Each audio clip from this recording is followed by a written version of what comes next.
Hi everyone and welcome. Today we're delving into data, the maths of how we collect, organise and understand information.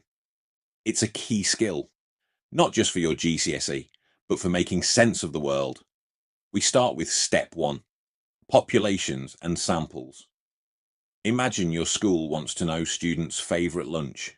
The whole group you're interested in is called the population. Here, all 1,200 students. But asking everyone is time-consuming. So, we take a sample, a smaller manageable group that represents the whole. The key is your sample must be representative.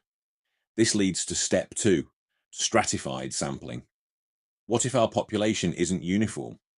If 25% of the school is in year 10, then 25% of our sample should be 2.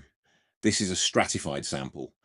We divide the population into strata, or groups, and sample proportionally from each.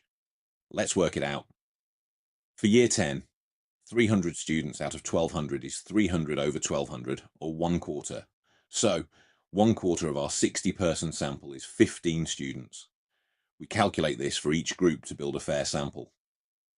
Step 3 is about where data comes from.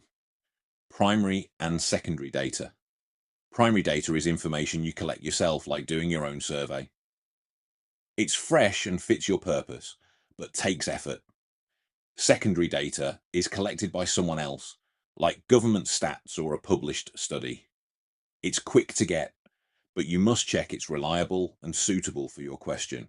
Once we have our data, we need to organise it. Step 4, frequency tables and polygons. Look at these test scores out of 10. Messy, right? Let's put them in a grouped frequency table. This shows patterns. Most scores are between 4 and 9. Now, let's visualize it with a frequency polygon. We plot the frequency against the midpoint of each group. We then connect these points with straight lines. This line graph helps us see the distribution's shape at a glance, where the data peaks and dips. So, let's recap our journey into data.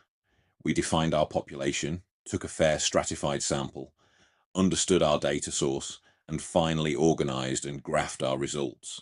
Master these 4 steps, and you're well on your way to tackling any data question. Thanks for watching, and give the practice questions a go.